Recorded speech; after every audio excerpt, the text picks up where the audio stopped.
G'day, ladies and gentlemen. Welcome to the AustrAlien Podcast. As always, I'm your host, Mr. TJ Hollis, and with me is the voice of the people, Mr. Sean Mills. How you doing, Sean? What's the poop? Mate, I'm doing good.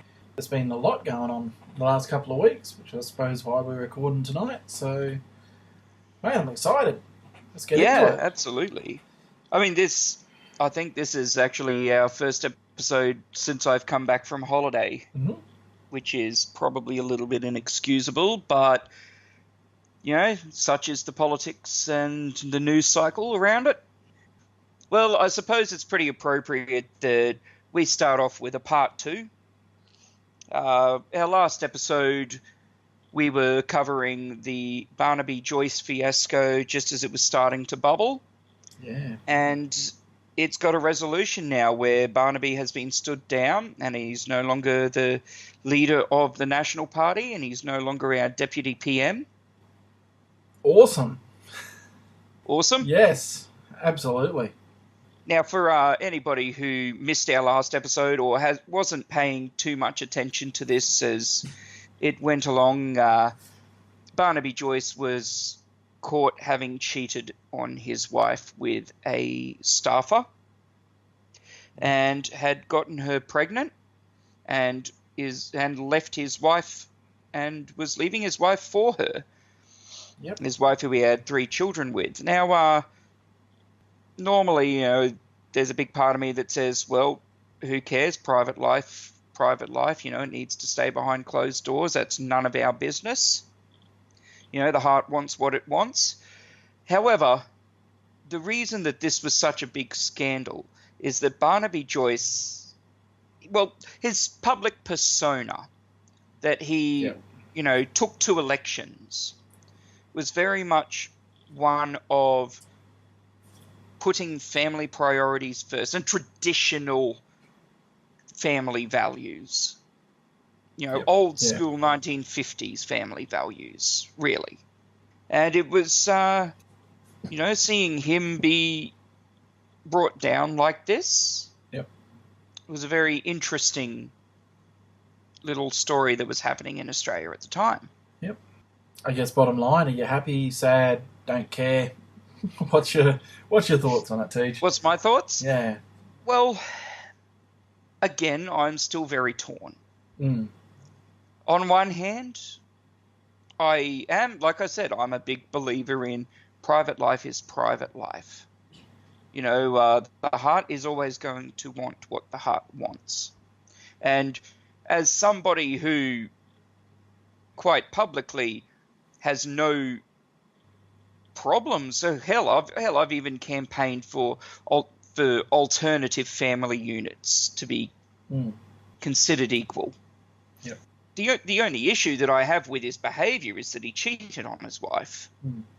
If you want to move on from your wife, you do the right thing. Yeah. You know, if you want to move on from any relationship, you do the right thing. You end it before you start anything with anyone else. And I'm torn because part of me is like, well, come on media, come on guys, this is his family, this is his personal life. This doesn't really concern us as far as any of his policies go.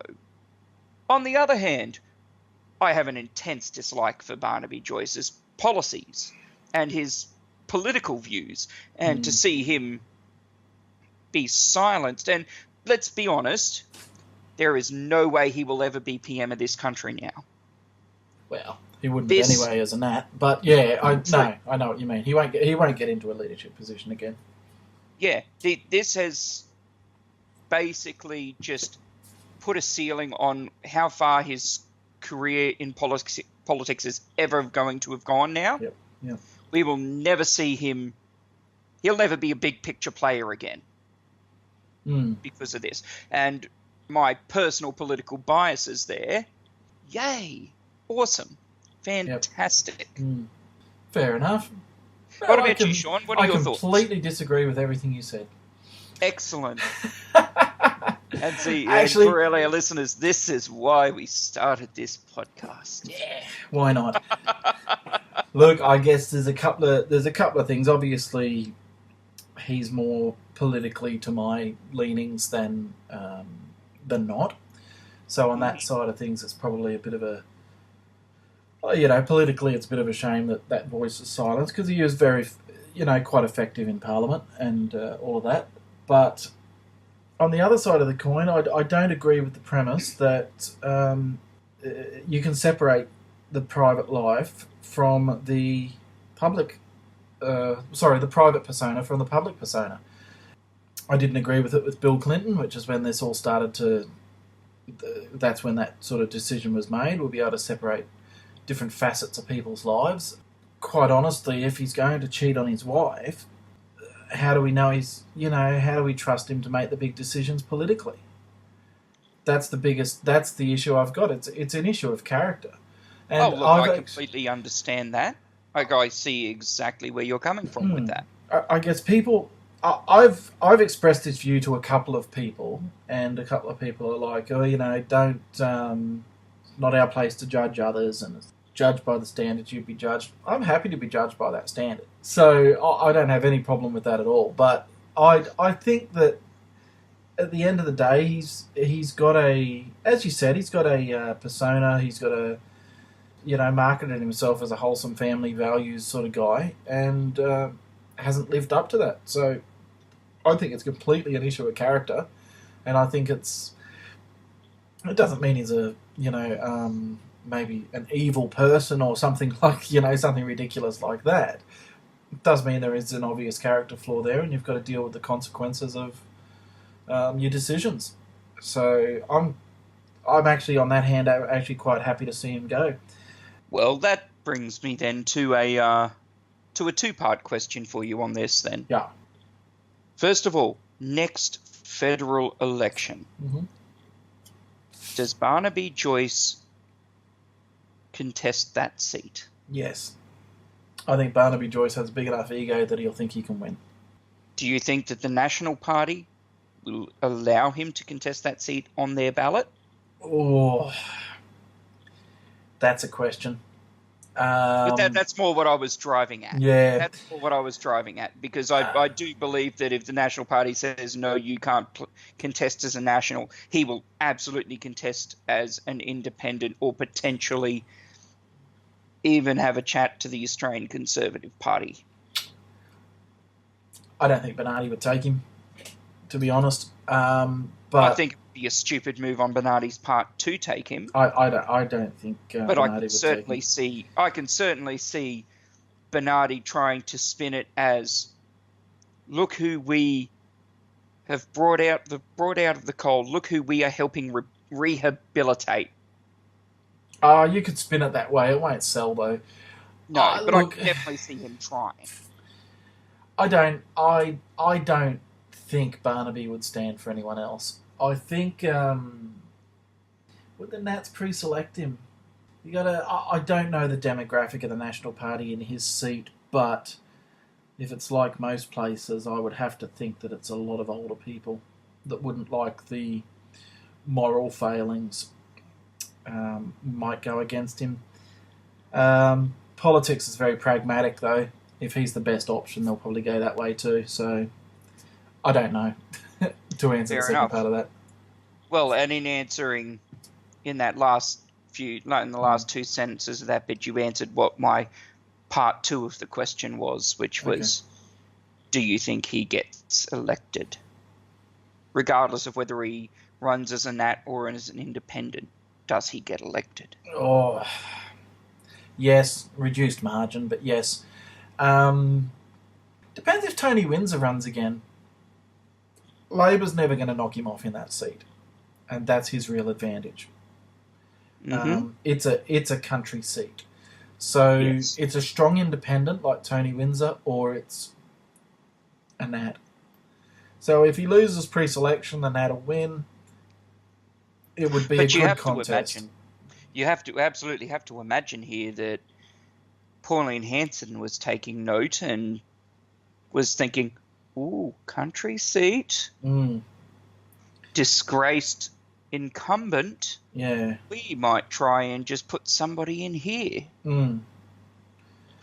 I mean, you'd be crazy to think, if you think that Pauline Hanson isn't going to put a candidate into that seat now. Well, I don't know what One Nation's polling in that area is like, but I suppose it is a very rural seat. It's a strange seat, though, because it's got a lot of suburban sort of greeny areas as well. So, I don't know. Fair enough. Yeah, honestly, I honestly don't know. I don't know the seat well enough.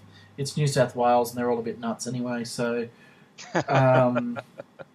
yeah, I think strong independent.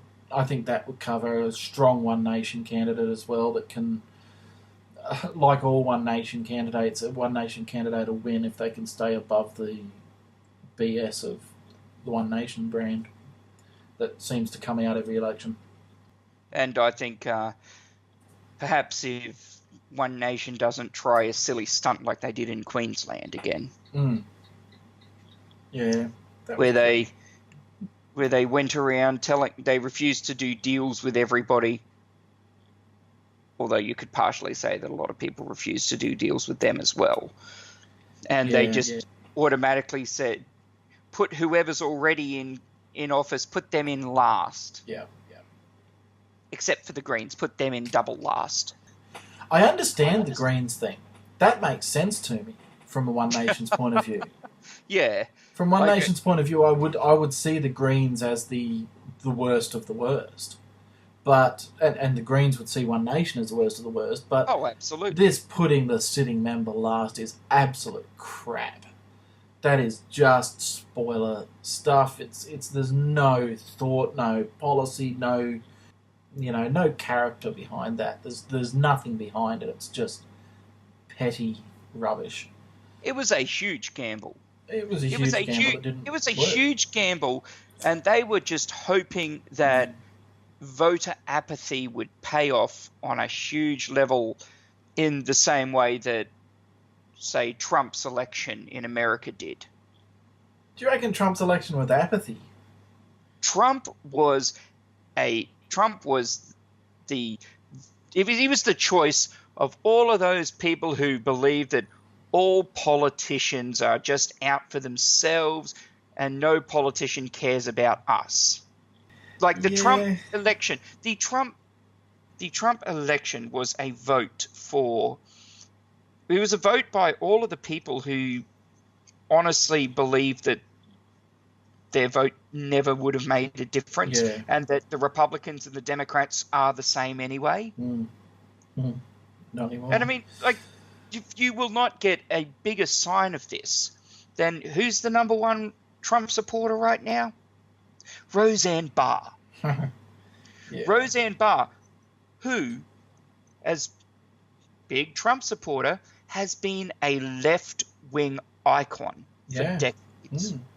This is the same Roseanne Barr who campaigns for transgender rights. Yeah. The same Roseanne Barr who has campaigned for gay rights. Yeah. Who literally in the revival of her sitcom Roseanne, the first episode was her trashing her sister because her sister was campaigning against Trump.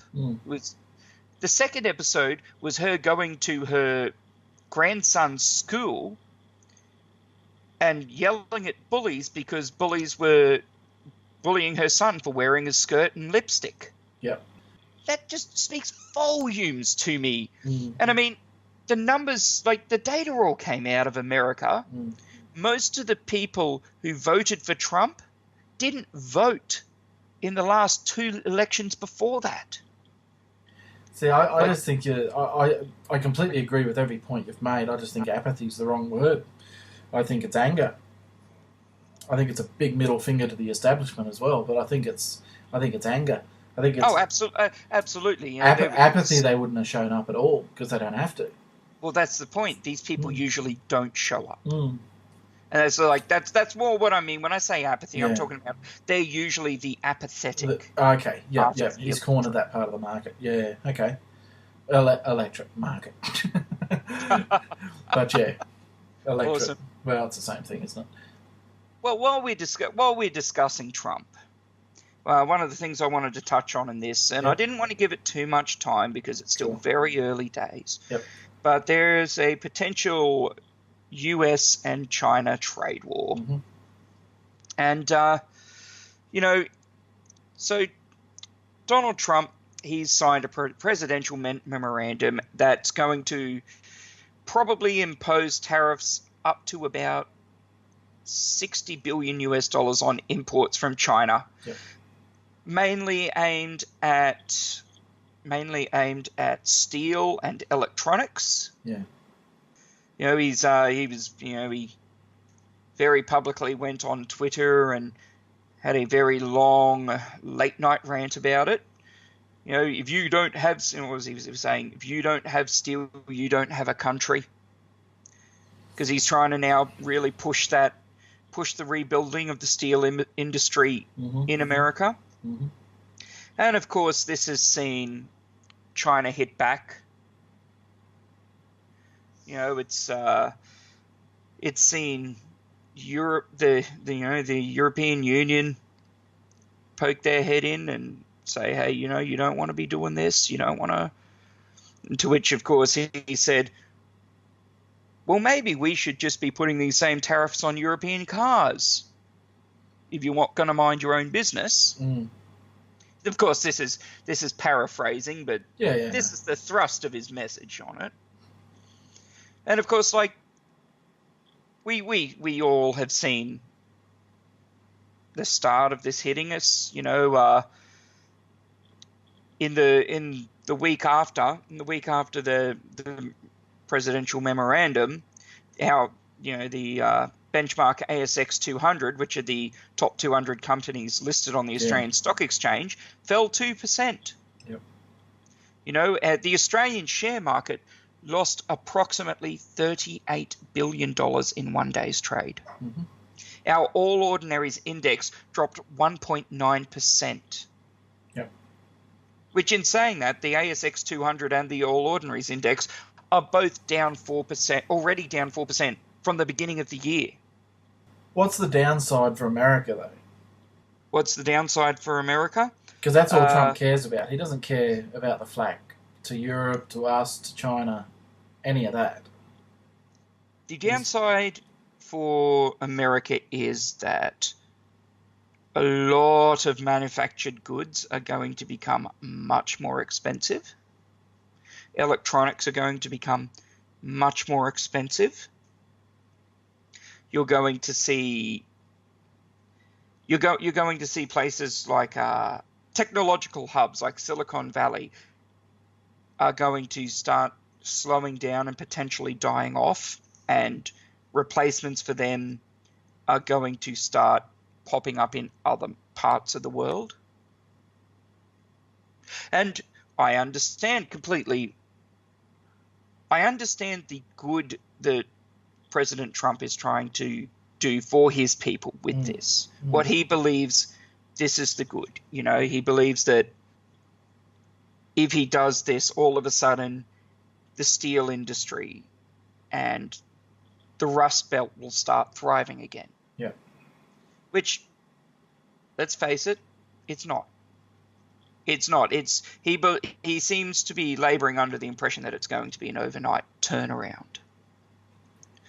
But the truth of the matter is, a lot of those companies that, a lot of those plants and warehouses are all run down.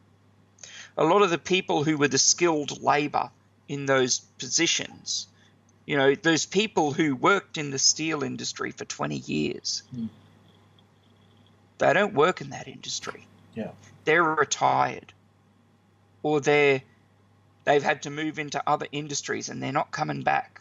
And the young people that, used to go into those positions that would have replaced them, though they didn't have the jobs. So those young people never learnt the skills.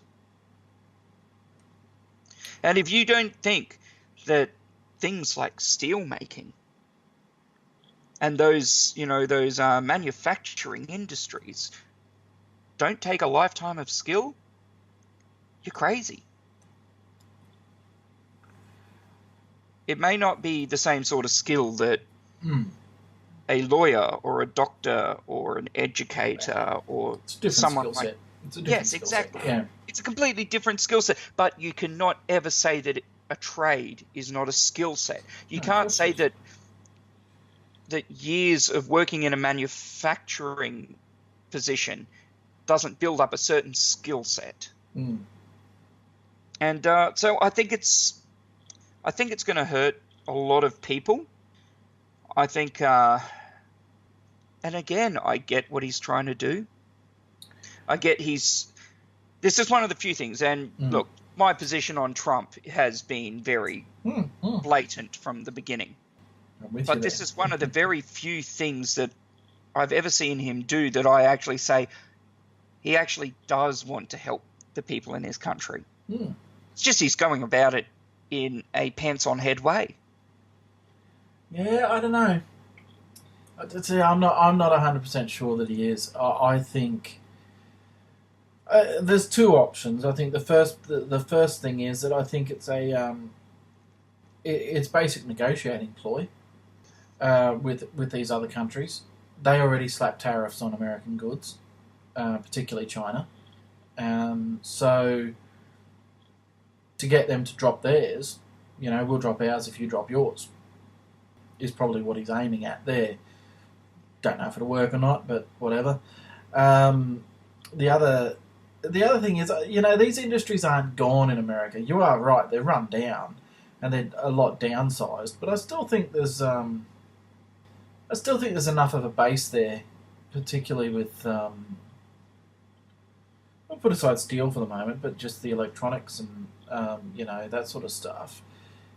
Well, the electronics isn't an industry that he's trying to boost in America.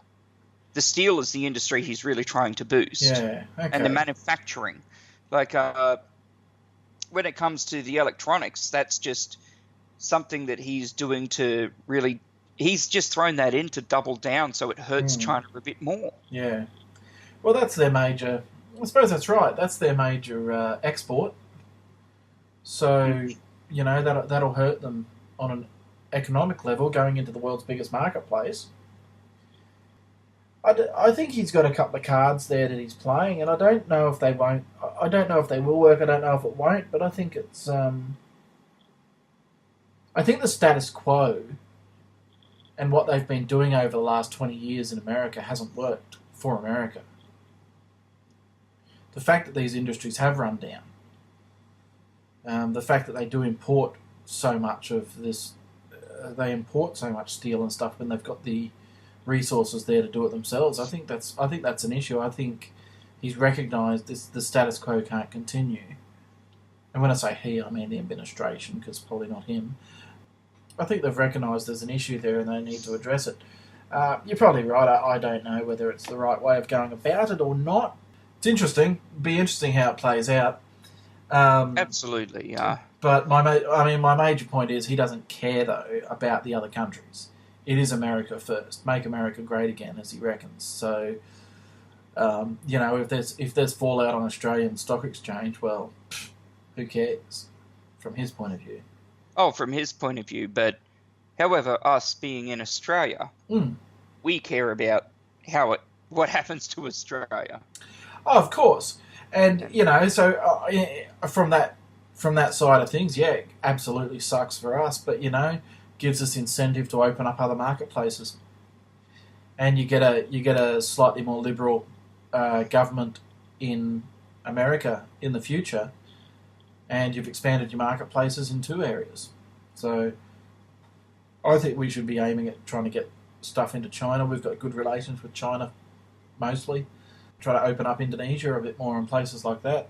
We've been working on that since the Keating years. So hopefully that's enough of a buffer. It was when Wall Street fell over. It was enough of a buffer. My thoughts are, my thoughts are that we should be really focusing on the EU right now as a trading partner. I reckon we should be focusing on Great Britain as a trading partner. Great Britain? Oh, absolutely. Considering they're leaving the EU, now is a time to get in right now. And they see us as they see us as part of the empire still. Yes. you know, technically we are. close cousins or something like that. I don't know, you know, but we've got a special relationship with the mother country there, so leverage it. Absolutely. So, But not only is there going to be, a vacancy to be filled in trading with Britain, there's also going to be that vacancy to be filled in trading with the EU as well. absolutely, yeah, of course. So This is our chance, really, to be double dipping. And credit to our governments over the last 7 or 8 years. I think it was the Gillard government started the South Korea free trade agreement that the Abbott government finalised. Yep. And there's a few free trade agreements with other countries like that, which I think will help us. Actually, we got a China one as well, didn't we? I do believe we did, and yeah, we got one with Japan. Yeah, Japan. That was the other one. Yeah, so that's that's really good. They're really good markets to get into, and sell our crap over there. Not that we manufacture much in Australia, but Absolutely worth it. So yeah, trade war. Be interesting to keep an eye on that. So see what happens. Absolutely. I think as far as what it's going to mean for us in the next year, 18 months, 2 years, I think a lot of things are going to get quite expensive. Yeah, possibly. Yeah. Like importing things are going to be quite expensive. I believe I read something the other day where there's going to be a new import duty coming in later this year where every parcel that comes in from overseas is going to have a $5 levy on it. Really? Every single parcel, to help cover the costs of security, checking that there's not bombs or contraband items in them. That's bollocks. That is absolute. Oh, screw that. Come on. I don't even know where to start with that. That annoys me so much.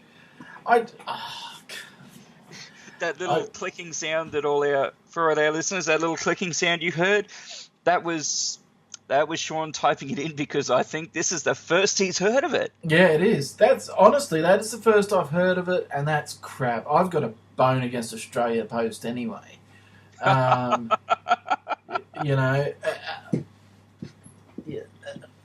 Basically going downhill at a great rate of knots, and everything they're doing is just screwing them further. And that's another example of screwing themselves further. That's just going to... International postage that's an open market. I'm actually not sure if this is an Australian Post thing. I think this is an Australian government thing. Oh, well, screw the government then, if it's a government thing. That is crap. Ugh.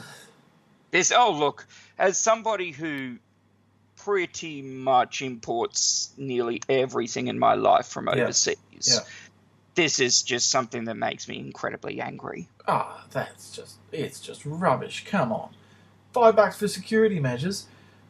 We already pay a ridiculous amount of import fees and tariffs, as it is. The cost of postage in this country is a disgrace to start with. When they changed from, just normal letters around the country, they changed to slow economy service and I don't know what they call it. They pretend it's like a fast service, but it's just what it used to be anyway. No.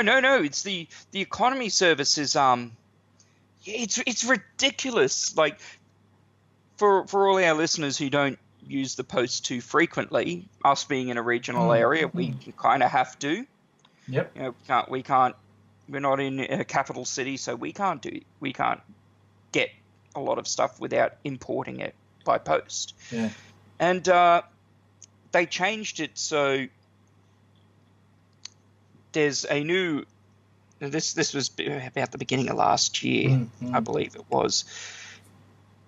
They used to run trucks 6 days a week up the Queensland coast, from Brisbane stopping in all the towns. Yeah. They said we're now only going to do it 3 days a week. If you want things to get to you at the same rate that they're getting to you now, we're going to be adding a tariff to that. So it's going to be postage will be more expensive. Yep. If you want to pay what you're already paying, well, guess what? Postage is going to take about twice as long as it already does. And the rest, but yeah. Yep. Not to mention the fact that Australia Post has probably the worst tracking system in all of the postal services across the world.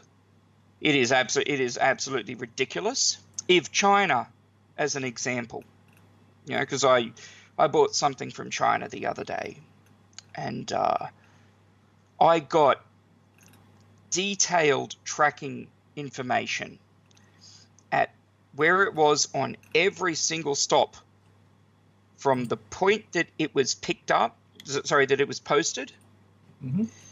through every single stop, every single town on the way to the major centre, from the major centre to the next major centre where the airport was.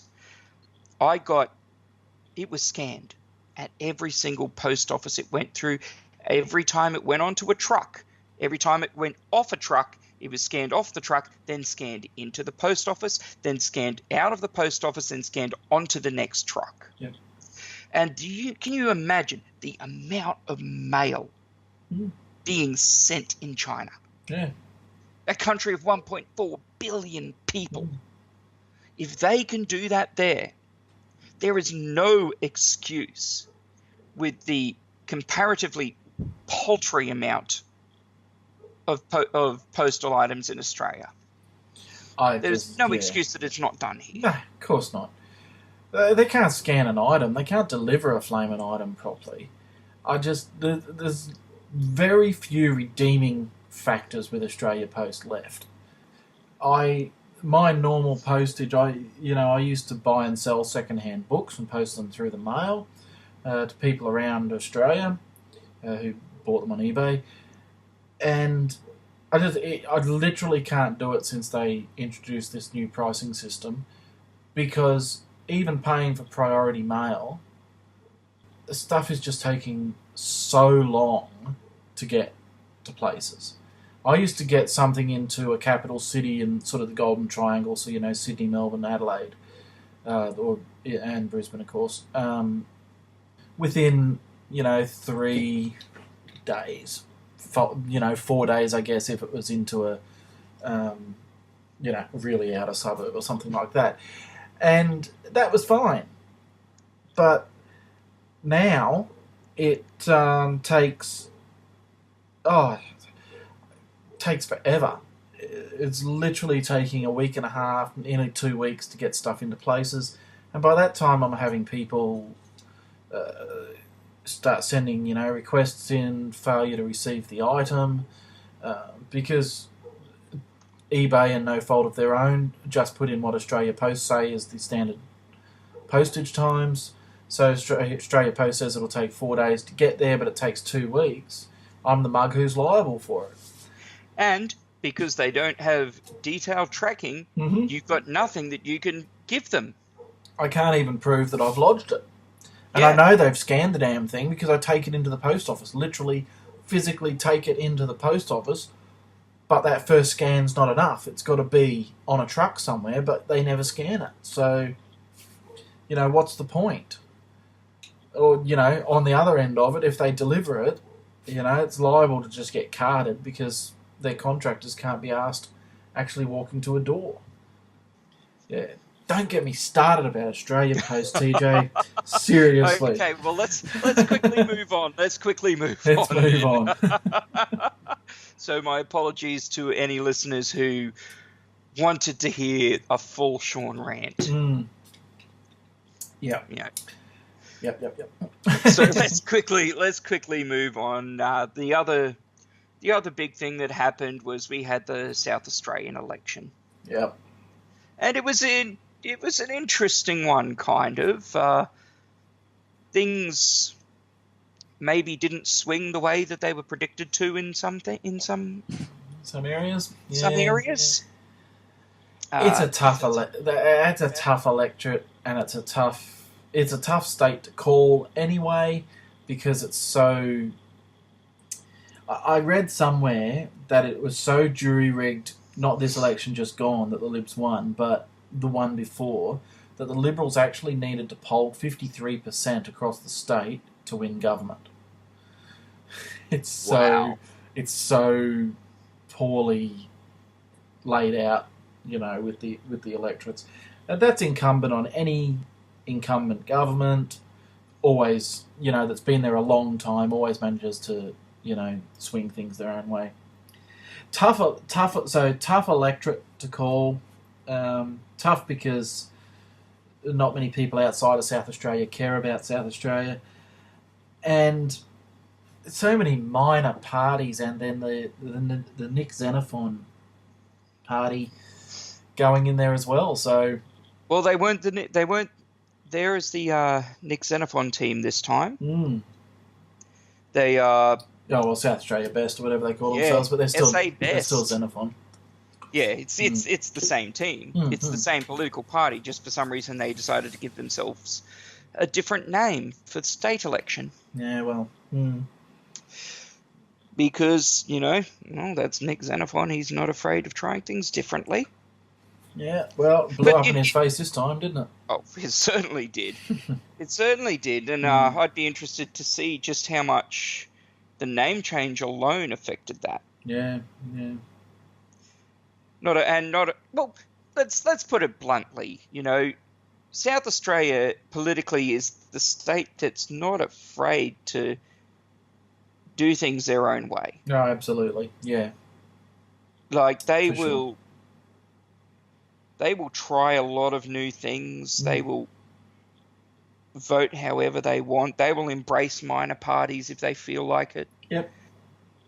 And it's kind of interesting to see that the Libs won this time, considering it's been 16 years since there was a Liberal government. Yep. In South Australia. So I think there's a certain amount of its time. Long-term governments always struggle. He was going for a 5th term or something, wasn't he? So, yeah, that's a long time. That's a long time for any government. And quite frankly, it was a stale government. It was a government that was just not. They just had so many balls ups in the last few years, mostly of their own making. It wasn't a real surprise that the Libs won. The surprise for me was the minor parties, because I expected the Libs to win, but I expected Xenophon to do really well, and I expected the Conservatives to do a bit better than they did, or even a lot better than they did. To be honest, I thought it was going to come down to a point where neither party could get majority, and someone would have to either Labor would have had to join the Nick Xenophon party as a minor government, or the Libs would have had to have joined forces with the Conservative Party for a minor government. I honestly thought both of those parties were going to just run away with some decent numbers, get at least 6 seats each. Yeah. No, it was crazy. It was crazy how it didn't work that way. I guess they... the interesting thing is, I've seen from major party commentators that the line that they're running is, well, it seems obvious to us that people realise that the major parties are where security is, and they're the people able to form a reasonable government, either side, but, the major parties. That has been a line I've heard trot out quite a bit from both Labor and the Libs. Spin it a little different, obviously, for each way, but that's basically their line. And to me, I'm like, what a load of rubbish.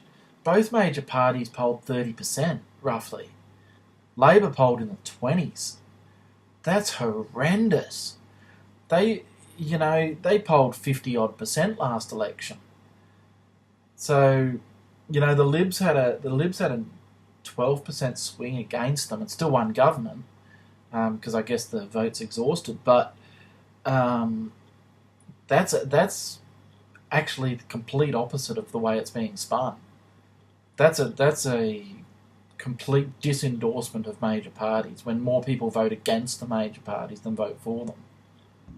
I just think it's just unbelievable how poorly the majors did. And yeah, the Libs won on a very very boring platform, but they had to run on a boring platform because who would have thought in 2018 we'd be running on "We'll keep the lights on," you know? And that's literally, you know, Labor's policy was to double down on their failed energy policy, and the Libs were like, "Yeah, look, we don't, you know, we like renewable energy, but we also need to have a secure supply. So you need both at this stage until you got to have the secure supply." And this is actually a point that I agree with, because obviously renewables are much better. But you've got to have a secure supply at all times. So you can't just go, well, let's close all the coal and we'll go to green. You've got to go to green and coal and transition it. You've got to transition it up. You've got to go, well, okay, we're now generating regularly, year in, year out, 20% of our power load through these millions of solar panels they've whacked up in the middle of the desert. So, okay, well, we can take 20% of the base load off something else now. But you can't just go, well, let's take that off and replace it. Because, you know, it hasn't worked. They had blackouts. They blacked out the state, and the only way it was switched back on was they pumped in power from Victoria, which is nearly as bad. So with their energy policy over successive governments. So, and what that particular incident also brought about was Elon Musk's involvement. Yeah, that's weird. That's really weird to me. I don't really understand the fascination with that guy. So, I absolutely do. Mm-hmm. You know, and I think it's definitely more of a. It's definitely not as much a. He's a real life Tony Stark as some people seem to kind of push that narrative. Yeah. Well, look, I've seen a lot of people on the internet kind of try to boil it down to, we love him so much. The idea that, you know, we all love him so much because he's Tony Stark, but real, and that's not quite true. I think that's doing him a great disservice. Yep. Like I understand everyone's fascination with him because this is a great man. This is a man who's not only got big ideas of what he wants to get done. And he's a beacon of positivity for the human race. He is... Big call. I absolutely believe he is a man right now who is standing up there in a spotlight saying, I believe that the human race can be great. Yeah. He's someone who's saying, look at where I think we could be in 20 years. Yeah.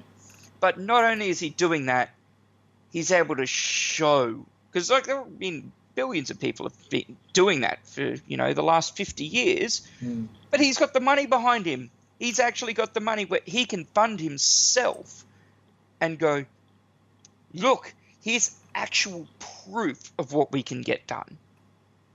Here's an actual working proof of concept. Yep. Give me a chance. Follow me. Let me work my magic. You know, he's a guy. He's literally saying, "Here's proof that it works. Let me run my shit." And I tell you what, I will find the best people who don't have the money that I've got, and I will get all of them involved, and we will be Star Trek in 50 years. I think he's a lot of pie in the sky, to be honest. I see where you come from with that. I appreciate that because I appreciate visionary as well. Mm. But then I look at him, but then I compare him to another visionary like, say, Richard Branson, and I see Branson actually accomplishing what his visions are, and I don't really see that out of Musk. So, well, my question is, how long did it take Branson to start accomplishing? Well, pretty much straight away, to be honest. No, not at all. Absolutely. It took 20 years before he could start accomplishing. Because he was saying all the same things that he was saying once he started accomplishing. He was saying all that stuff 20 years before then when he was still building and coming up with ideas.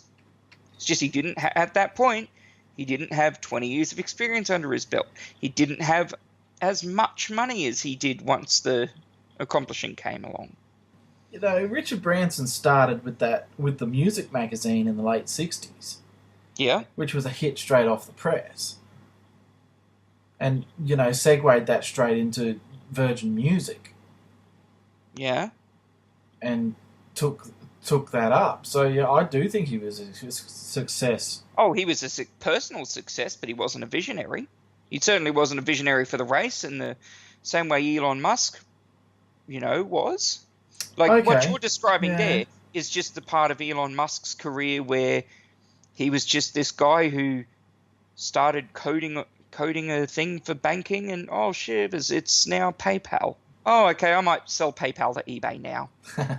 And that's all you're describing is that part of Branson's career is just the same as that part of Elon Musk's career. Okay, fair enough. Branson went on, did some great things for the human race once he had the money. And then he started to become a visionary, and now I think Elon Musk has taken over from where Branson left off. Okay. Well, Branson bought an island. What else does he need to do? Exactly. And great for Richard Branson. I will never knock him for that because he did it and he succeeded off his hard work, and good for him. Absolutely good for him. He's got a real heart for people as well. Absolutely. I'll tell you something about Richard Branson. This is sort of my anecdote about Richard Branson. I was working at Brisbane Airport for Qantas, and he came in and did this big, he's huge on the publicity stunts. He was at Brisbane Airport announcing that Virgin Blue was buying out Ansett when Ansett went down. It was something along those lines anyway. It was to do with buying out Ansett. And you could just see all the people that he'd invested. He completely shattered all of the Virgin Blue staff that were there. You could see it in their faces. It's like, he's sold out. And that's not what we signed up for. Virgin was this thing. It was taking on the big guys, but he's sold out. He's buying out Ansett. He's going to rebrand everything as Ansett. Blah, blah, blah. And it was all a big publicity stunt. He realised halfway through this press conference and said, no, look, I'm sorry. This is all a load of crap. I was just having a big go. I'm not in. I'll offer Ansett $1 for the company. It's not worth it. But it showed me, he realised he screwed up and he did it in the middle of the press conference. He's like, I'm sorry, no. I can see this is not being taken the way I expected it to be taken by my staff. That is not happening. Let's just step back. We're doing a great job, and this is our vision for Virgin Blue, as it was at the time. Screw Ansett, we're glad they're gone. And sort of kept going, and I thought that really showed a bit of character to the guy, And also showed his, that side of him that everyone knows as well, The interesting... the human stuff. So, yeah. Anyway, that's my Branson story. Very nice. Yeah. Well, one of the things you mentioned before, you said about you were talking how you expected more from the minor parties, and And, well, I was saying that as Oh, well. the South Australian election. That's right. That's what we were talking about. Yes, we were discussing the South Australian election. Cool. Let's But, go back to that. Yep. Yes, I was trying to be a little bit subtle with my segue back to it. Who needs subtle? Well, okay, let's just blunt force this one then. Yeah. Dennis Hood, Yep. Australian Conservatives upper house member in South Australia, defected straight to the Liberal Party. Yep. Yeah, well, I don't really know why. That's the... it doesn't give the Libs a majority in the upper house. They still have to work with other people.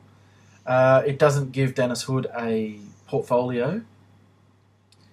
I really don't know why. I really don't see the advantage unless... No, I really don't. I don't see it. I don't see it from either any of the sides. I don't see it from the AC side. I don't see it from the Lib side. I don't see the point of defecting. Well, quick pause to drop some history for him. Mr. Hood was, he was elected to South Australian Parliament's Legislative Council in 2006. He was a Family First member. Yep. He joined the Australian Conservatives when they amalgamated with the Family First Party last year. And basically no one saw this coming. No. He's basically, his reasoning that he's said is, because he believes the Australian Conservative Party is primarily interested in federal issues instead of state issues. Okay, I can see that. And his quote was, quote, "They received just over 3% of the first preference votes in the lower house, which is not going to get anyone anywhere." End quote. And he then went on to say, that he wasn't acting out of self-interest, and started. It completely contradicts his earlier point. 3% is not going to get anyone anywhere. Well, exactly. That's acting out of self-interest to move to a different party.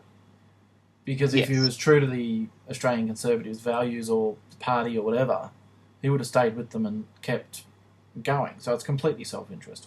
Anyway, moving on.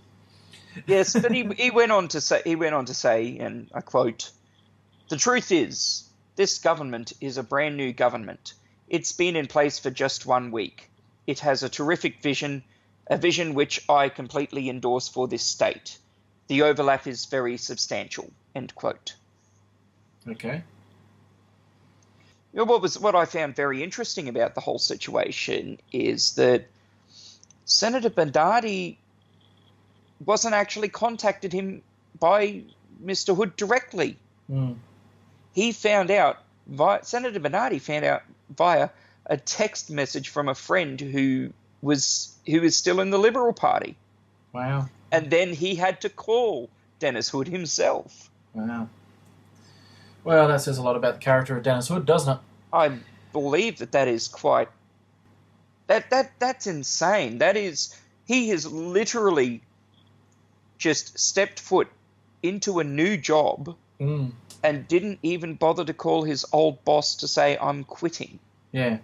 I'd say it's the fastest defection in history, but I think that actually still goes to the One Nation guy that was elected as One Nation but sworn in as an independent in federal parliament.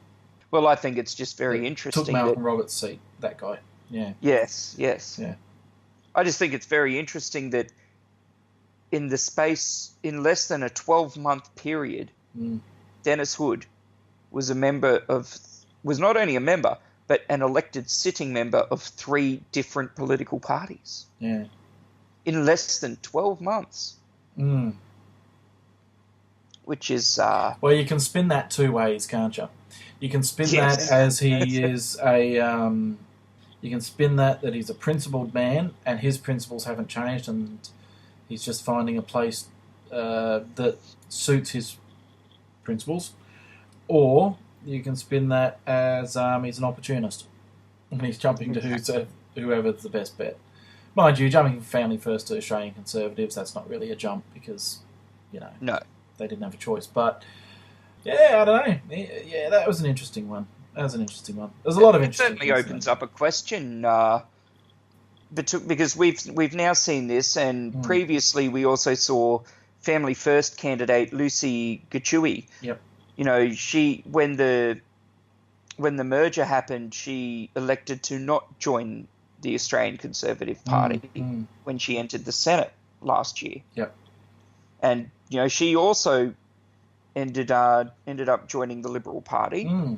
So it does lead to a bit of an interest, wondering, is perhaps the Family First merger wasn't exactly as well received as everybody put it out to be at the time? No, it doesn't look that way. Could this be, look, you and I, we both applauded it as a political sporting move. We both applauded it as this is a major coup for Bernardi and the Conservative Party. This is something that's going to put them on the right track of perhaps one day overtaking even overtaking all the other minor parties, certainly, but perhaps even overtaking the Liberal Party. Yeah. Potentially years down the track, obviously. Yeah. As we said at the time. Perhaps things aren't all as happy as it seems. Well, my own thoughts on Bernardi aside, I do believe they put out they project a very united front. Yeah. Social media especially. Well, it is a united front because he didn't know the guy was leaving. So, that's... which I think actually says a lot more about him than it does about the party itself. I think the mistake with with Family First, with the merger of Family First, was not... Family First had been around a long time and had name recognition. And I think part of the problem in South Australia, particularly where Family First was strong, is that the Australian Conservatives didn't say that they were Family First now. That they'd merged with Family First. They just assumed people knew, I think. So I think that was part of their problem electorally. I don't think there's major issues inside the party. I don't think the party's big enough to have major issues. It's the Bernardi show at the moment, so I don't know. I was surprised that they polled so poorly. I was honestly surprised they polled so poorly. I expected around the 10% mark for them. But I think they lost a bit of the Family First vote because people didn't realise that the Australian Conservatives had taken over from them. And I think that Xenophon's mob took a lot of the floating vote that might have gone to them instead. Because Xenophon's an interesting character, He sells himself as this moderate liberal, and he has a lot of moderate liberals vote for him. Or even conservative liberals, but has a lot of the people that would usually vote within the liberal, the right side of politics. But then his voting record actually isn't that way at all. So he does a very good sales job. Anyway, I don't know, South Australia, miles away from me, so... That is true. They did do something very interesting this last election that I would like to see brought not only to other states in future elections, but to national elections as well, where they have started paving the way, because there's been a lot of discussion over the last 5-10 years about lowering the voting age to 16. A lot of proponents for them. So a lot of proponents for it say, well, 16-year-olds still have to pay tax. They should have the right to have a say. No. But anyway, you're right. They do. If we are gonna, I see where they're coming from. That's a fair argument. And hey, let's be honest. Rebellions have started over that particular argument. Yep. That is literally the argument that, the taxation without representation is why we have the USA. They still get the benefits, though, of our parliamentary system and our government, even though they don't get a say in it for that 2-year period or 3-year period that they pay tax. And let's be honest, they probably don't pay an awful lot of tax. How many 16-year-olds, as a proportion, are actually full-time workers and paying a full-time tax rate? The tax-free threshold is, 10 grand or something. How many after-school jobs are going to crack 10 grand a year?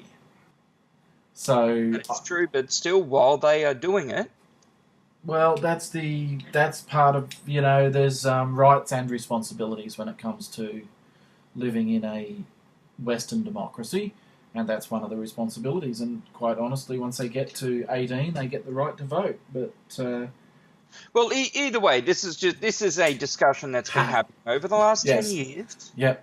People have been, should this maybe happen?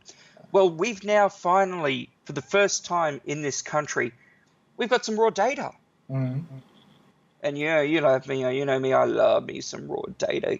Give me that hot, fresh data straight off the presses. This is fantastic. Mm-hmm. What they have done is they chose 2 electorates in South Australia, the electorates of Waite and the electorate of Adelaide. And they got everybody who was ages 16 and 17 to vote. Yep. Just like they were over 18, except their votes didn't count. It just went into a separate thing so people could get the data to see just how much it would shape an election. Yep. Because that's something people have been discussing for a while is would the results be different if 16 and 17-year-olds, if they voted, would it be any different? And it was very interesting to see the actual results.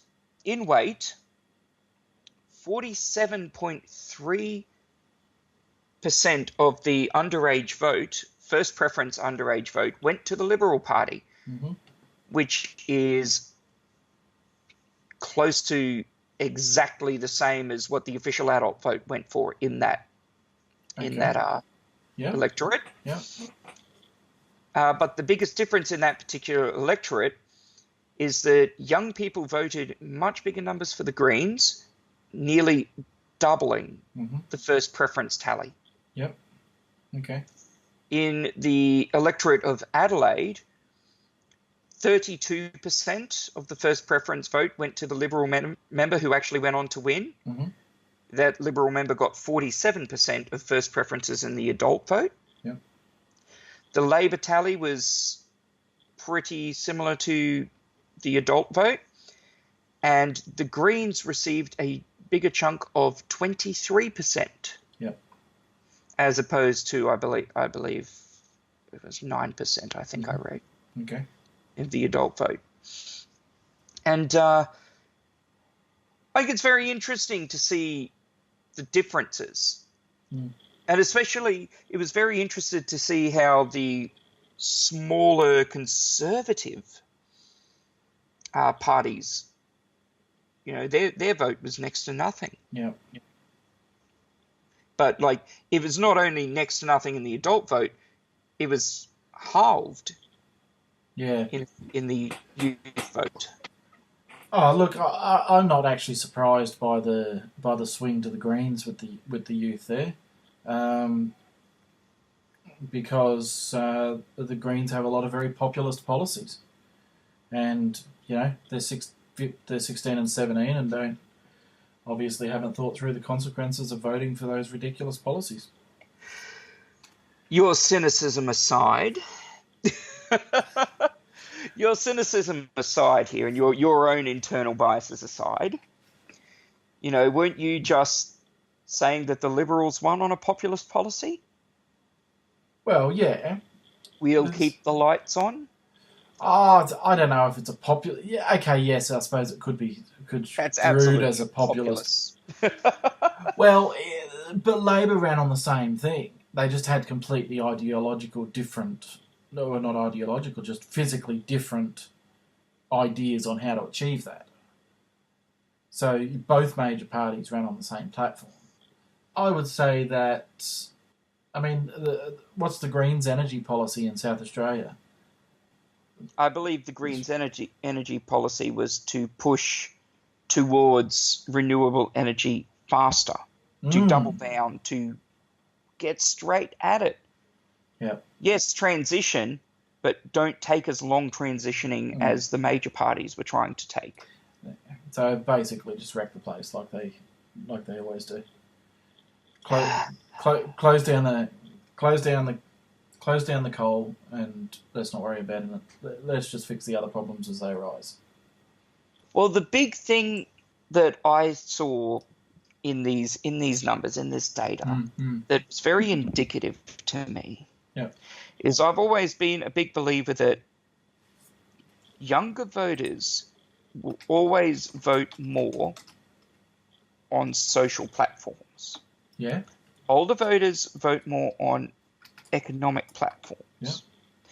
And I think this very much doubled down on that exact same on my belief that this, if anything, this has strengthened my belief, because I believe that the youth vote for the Greens.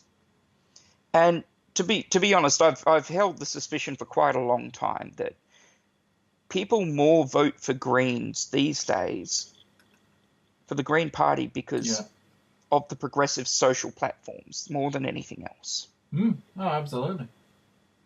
Well, and let's be honest, if the Greens had a majority government 20 years ago, gay marriage would have been passed 20 years ago. And other progressive policies, such as that, would have been passed 20 years ago. Because that's what the strength of the Greens always has been.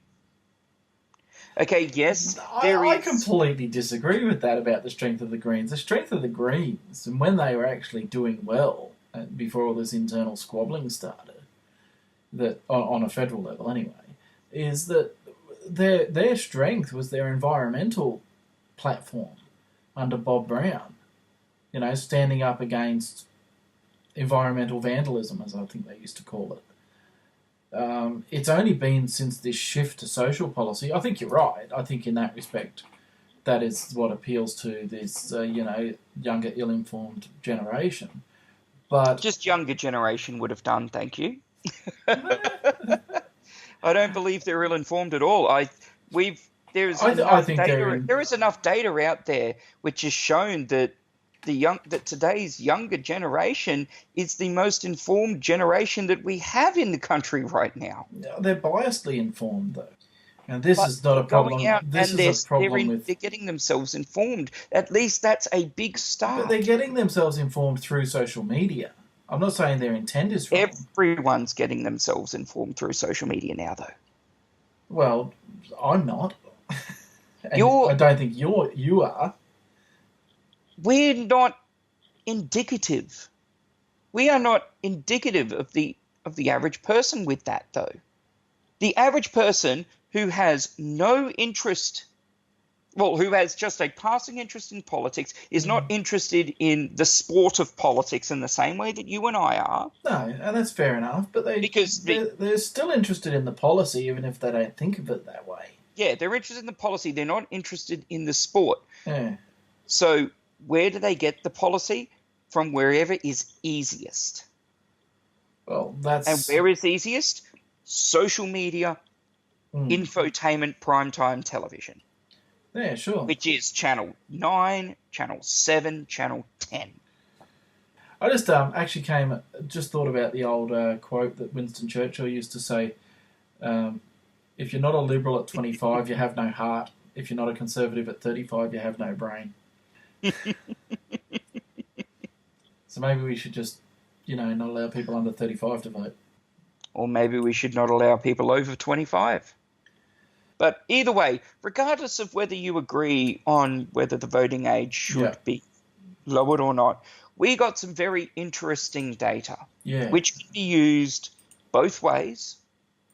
I absolutely can see both sides of the argument of should the voting age be lowered, using this as, putting their spins on this, People that say the voting age should be lowered are going to say, yeah, see, look how much they voted for socially progressive candidates as opposed to socially conservative candidates.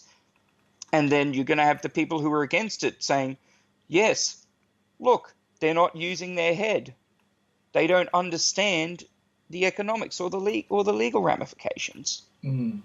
The truth is, like I said with my personal thoughts on the matter, perhaps they don't, but perhaps that's not necessarily as bad a thing as it's being spun. Maybe. We'll see. I think it will happen. It's one of those socially progressive issues that change with time, and they change with time, I think, because, you've got your 16 and 17-year-olds for the last 5 years all wanting it. Maybe when they get to 18, when enough of them get to 18, there'll be enough of them to change the vote. Change the Perhaps. And it's interesting to see a parallel with what's happening in America at the moment, where you're seeing teenagers get politically active in a way that they haven't since the 60s. Yeah, with the March for Our Lives and the other gun control reforms that teenagers are trying to bring in. Mm. People who don't even have the right to vote in America. Yeah. Good on them. They won't get anywhere, but good on them. I mean, personally, I find it super inspiring. Absolutely. I think it's great. I think it's absolutely fantastic. I think it's about time they had this conversation. I mean, anyone who's not American looks in on that country and goes, I just don't get it. I don't get the gun thing. Absolutely. When do the personal rights... When does your personal right to own a gun... why does your personal right to own a gun supersede the rights of other people not to be shot in the head? It doesn't make sense. But let's not go there. Well, I think as a repercussion that's going to come from this. Yeah. This is a warning shot right across.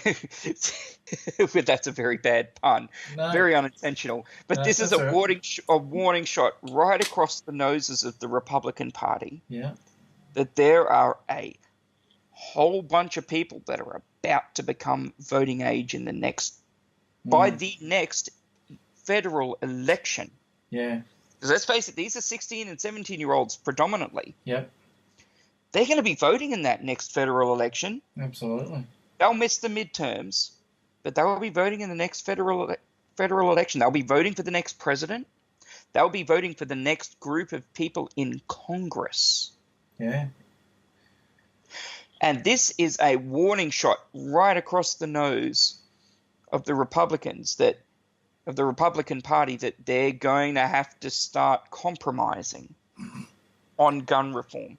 Yeah. That they're going to have to stop listening so much to the NRA and to the NRA lobbyists. Yeah. It's it won't happen though. So, no. I am absolutely sure that the Republican Party will fall on its own sword and then go, what went wrong? Oh, absolutely. It can't be the guns. Yeah, exactly. Exactly right. These damn kids and their damn video games. Yeah, I am sick of hearing that one.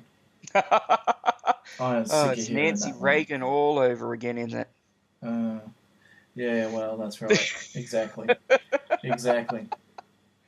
Although it's thinking about all the lobbyists and stuff. Now, it got me to. I had a thought the other day while I was driving.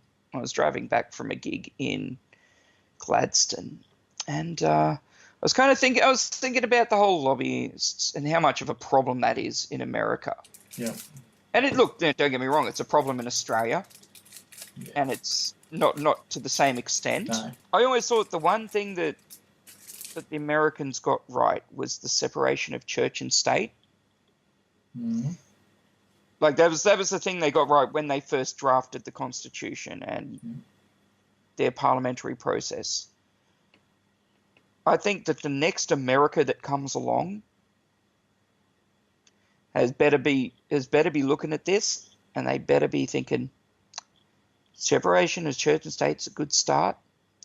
We need a separation of church and business, of state and business as well. I don't know if I want to bring up the fact that I think that they've completely reinterpreted the separation of church and state. In its current form is absolutely nothing about what they... I don't think they've reinterpreted. I think they've just gotten it wrong. They've stopped paying attention. Oh, completely wrong from start to finish. I mean, the separation of church and state, we actually have it in our constitution as well, which is basically that we can't have a government-mandated religion. Like the Church of England. So, yeah. Anyway, that's off topic. That's very off topic. Absolutely. That's very off topic. Well, let's finish this up. Yep. Let's finish this up because otherwise we will start going on our tangents upon tangents upon tangents. Yeah. Well, it's easy 11:30 at night. Yes, certainly. Okay, so before we finish up, here's a little quick bit of trivia. I want to see if you know this. Cool. So, Dan Van Holst Pelikan, who is the new South Australia Liberal Government Mineral Resources and Energy Minister. Yep. Won the Outback seat of Stewart. Used to play professional basketball in the NBL for which team? I have no idea. It's basketball. I'm Australian. I don't know. For anyone playing at home, it was the Hobart Devils. Four seasons, 90s. Oh, cool. Now, very sadly defunct Hobart Devils. Used to enjoy watching those guys in the 90s. Anyway, so there's your little bit of trivia for you for the episode. Anyway, thank you to everybody who stuck with us for so long through our rambling, through our parts where we might have forgotten the words that we particularly wanted to use, through all of our tangents. And as always, got to ask you guys, please keep helping us out. Please share the Facebook page. Hit us up on Twitter at AustrAlien Pod. And, give us – look, this is the big one. This is the big one. We really need your help on this one. If you can go to the AustrAlien Podcast page on iTunes and leave us a review. Absolutely. And I'm not asking for you to give us a good review. I'm asking you to give us an honest review. I'm asking you to give us a good review. But probably Sean's a sellout. I am a sellout. If people wanted to pay me for this, I'm more than happy for them to go for it. Well, I'd still like to know what we can do better as well. And this is your chance to give us, to not only help us out by getting us noticed on the platform. Yes. Which all reviews will help do that. Absolutely. But this is your chance to let us know, what am I doing wrong? What's Sean doing wrong? Do you want us to stop talking about our biases?